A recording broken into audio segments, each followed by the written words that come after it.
De enorme strafzaak tegen scheepsbouwer Damen is van start gegaan. Wat zijn de gevolgen daarvan voor de Vlissingse vestiging? En verder in deze uitzending.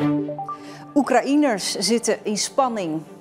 En 2 jaar rondhangen bij Denny Vera.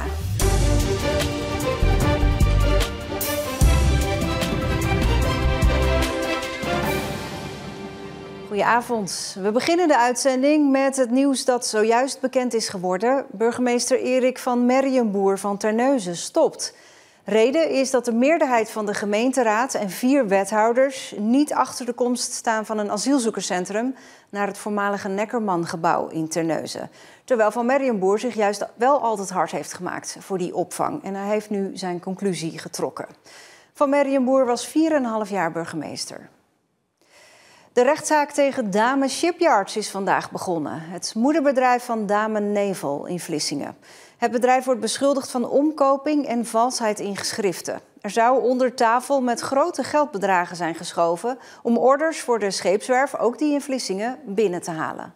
Hoewel moederbedrijf Damen Shipyards tijdens deze rechtszaak in Zwolle ook aangeklaagd wordt voor het ontduiken van de sanctiewet door toch spullen aan Rusland te leveren, ligt het zwaartepunt in deze zaak op valsheid in geschriften. In verzekeringspapieren zou Damen Shipyards telkens doelbewust verkeerde informatie hebben opgegeven, zoals hoeveel geld ze betaalden aan tussenpersonen, agenten en lobbyisten. Het Openbaar Ministerie stelt dat uit financiële onderzoeken is gebleken dat in werkelijkheid Damen deze mensen veel meer geld betaalden. Dat stiekeme extra geld is volgens het OM gebruikt om mensen om te kopen, zoals ambtenaren van het Braziliaanse staatsoliebedrijf Petrobras en in landen als Indonesië en een aantal Afrikaanse landen. Damen ontkent de aantijgingen. Ariane Laforte volgt de zaak voor ons. Ja, Ariane, jij was vandaag bij de start in Zwolle. Het was een regiezitting, nog geen inhoudelijke behandeling. Wat is er besproken vandaag? Ja, de officier van justitie heeft de lange lijst nog eens nader verklaard van alle gelegenheden waarbij Damen zich schuldig zou hebben gemaakt aan valsheid in geschriften. De advocaat van Damen die kondigde aan dat hij zijn eigen onderzoek gaat uitbreiden, dat hij wil gaan praten met getuigen die door het Openbaar Ministerie zijn aangedragen, omdat het onderzoek van het Openbaar Ministerie niet zou hebben gedeugd. Ja, die getuigen die wonen voor een belangrijk deel in het buitenland, dus ja, dat gaat een tijdrovende klus worden. En het ziet er nou uit dat deze zaak dan ook jaren zal gaan slepen. Ja, en wat voor rol speelt nou Damen Naval in Vlissingen hierin? Ja, als je dan kijkt naar Damen Shipyards, in zijn geheel, het concern, ja, die bouwt veel soorten boten. Hè. Je hebt de luxe jacht, je hebt baggerboten, je hebt loodsboten. En Damen Naval is er voor de marineschepen, bouwt voor de Nederlandse marine, maar ook voor marine in het buitenland. Bijvoorbeeld Sierra Leone. En juist daar zou het dan volgens het Openbaar Ministerie fout zijn gegaan als het gaat over geld voor tussenpersonen, wat dan weer doorgesluist zou zijn naar andere mensen. Het zou gaan voor Damen Naval voor de periode tussen 2014 en 2017. Maar ja, echt veel details die staan nog niet in de stukken.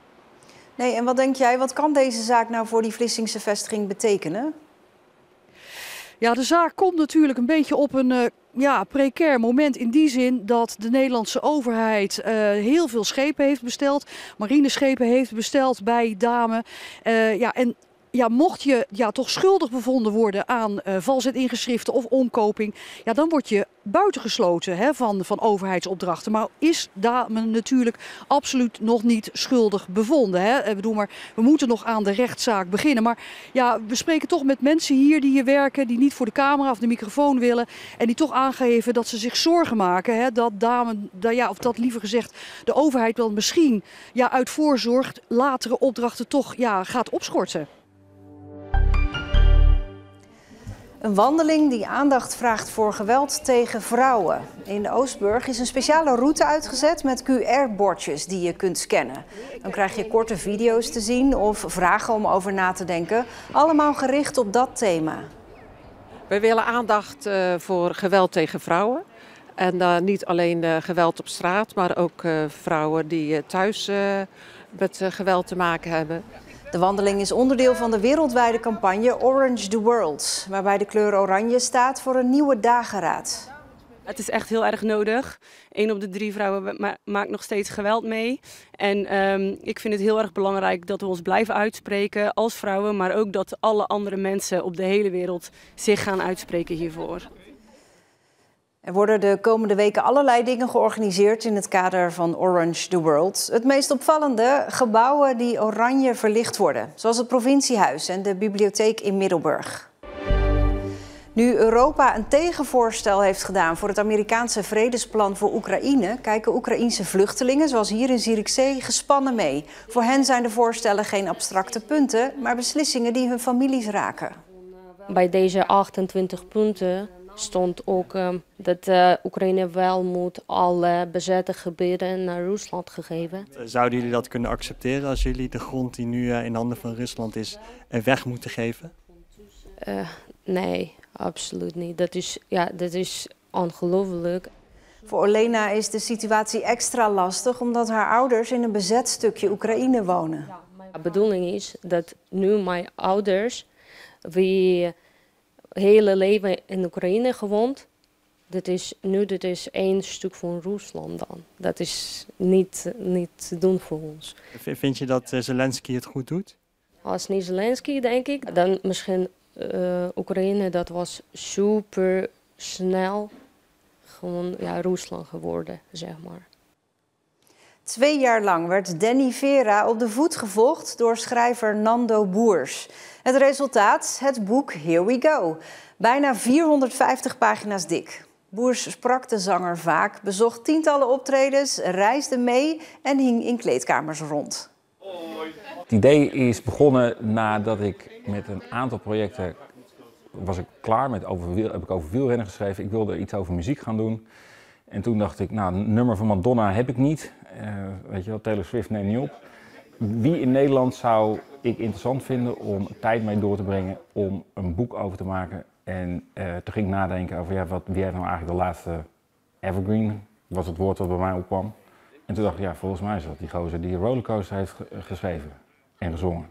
Vera twijfelde in eerste instantie toen hij het verzoek kreeg, maar ging uiteindelijk overstag. Als iemand 2 jaar van zijn leven daaraan op wil offeren om een boek over mij te schrijven, vind ik dat een enorme eer. En dat was in eerste instantie, wist ik niet eens dat dat zou gebeuren. En vond ik het in eerste instantie ook niet per se nodig, een boek over mezelf. Maar ja, ik vond Nando een aardige vent en ik vond zijn idee leuk. En daarnaast heb ik een dochter van bijna 5. Die, als ik over 20 jaar nadenk, dan ben ik 68. Ja, dan sta ik dit misschien niet meer te doen. Dan is zij 25 en dan vindt ze het misschien leuk, of als ze 30 is, weet je wel, om te lezen over wat de vader heeft gedaan. In zijn prime. Boers had een duidelijk beeld over wat voor boek het zou moeten worden. Mijn uiteindelijke doel is dat als jij een plaat gaat opnemen, dat ik er dan bij ben. En niet een half uur, niet een dag, maar eigenlijk gewoon zo lang als het duurt. Maar ik weet niet hoe lang het bij jou duurt. Toen zei hij, nou dan heb je pech, mijn plaat is net af. Maar toen dacht ik, nou maar dan gaan we toch, ik zeg, neem aan dat je er nog wel 1 maakt. Nou dat bleek zo, maar daar zat 2 jaar tussen. En in die tussentijd ben ik dus in zijn buurt geweest. Hij is een paar keer ook gewoon, als wij bijvoorbeeld 2 dagen ergens achter elkaar speelden of zo, dan op dan de weg terug, dan reed hij mee terug. En ja, voor mij voelde het altijd meer als een beetje ouwe hoer aan. In het boek komen thema's aan bod zoals muziek, familie, vaderschap, de dood, magnolia's en het streven naar perfectie. Ik denk dat als je het boek gelezen hebt, dat je erachter komt dat wat hij ermee wil zeggen is, doe het in ieder geval zoals jij het wil en doe het goed.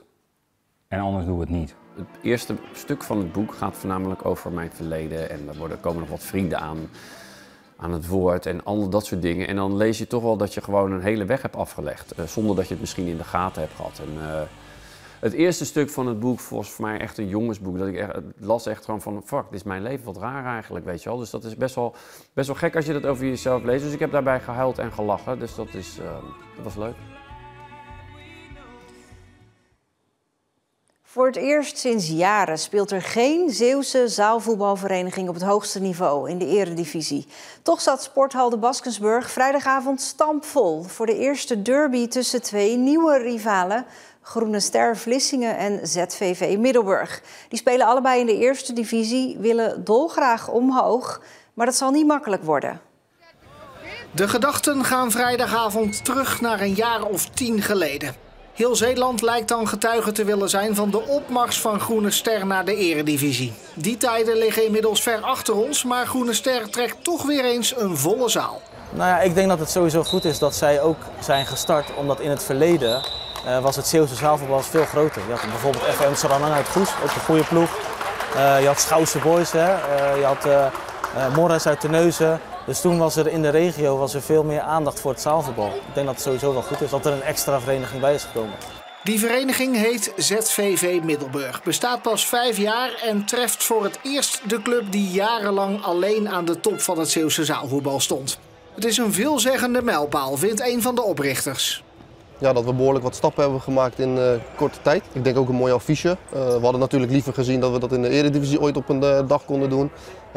Maar ja, dat het nu al op eerste divisieniveau kan, betekent behoorlijk wat. Ja. Ja, we spelen nu op hetzelfde niveau. Maar ik denk dat wij al veel langer actief zijn en dat we ook het nodige bewezen hebben dat we nog steeds wel de zaalvoetbalclub van Zeeland zijn. Dat bewijst het scorebord vrijdagavond. Groene Ster wint makkelijk met 7-3. Toch zijn beide clubs ambitieus en ze willen naar de eredivisie. 100%. Ja, 100%. We hebben meer dan 300 leden, maar we zijn daar ook realistisch in. We moeten dat wel stap voor stap doen. We willen niet te gehaast daar komen en dat je dan weer na een seizoen eruit ligt. Nee, we willen echt een goede basis, een goede fundament leggen. Nou, we hebben intern uitgesproken dat we binnen 3 jaar terug willen keren. Nou, kan dat binnen 1 jaar, dan willen we natuurlijk graag binnen 1 jaar terugkeren. Ja, we staan nu bovenaan, dus ja, we liggen wat dat betreft wel op koers. Maar uitgerekend nu Groene Ster en Middelburg omhoog willen, verandert de competitieopzet. De eredivisie krimpt de komende jaren. Kampioen worden in de eerste divisie betekent niet meer dat je automatisch promoveert. Slechte timing voor ons in ieder geval. Ik denk niet alleen voor ons, ook voor Groene. Dat is wel een stuk lastiger, omdat we ook zien dat de andere eerste divisies zeker niet minder zijn dan de onze. Dus ja, en dat wordt dan een drieluik waarvan je 1 keer thuis en 1 keer uitspeelt. Ja, dan is het ook een beetje de vorm van de dag. Dus je hebt ook wel een beetje geluk nodig, denk ik. Is het voor Zeeuwse clubs nog realistisch om in de eredivisie te spelen? Ja, voor ons wel. Wij hebben in het verleden ook laten zien dat we in de competitie van 12 konden komen. Want voordat de competitie uitgebreid werd naar 16 ploegen, bestond de eredivisie ook uit 12 ploegen. En daar zaten wij ook jarenlang bij. We willen gewoon op zo hoog mogelijk niveau spelen. En hopelijk is dat op een dag eredivisie en daar gaan we ook vol voor. Dus het blijft ongewijzigd, zeg maar, of we ze nou moeilijker maken of niet.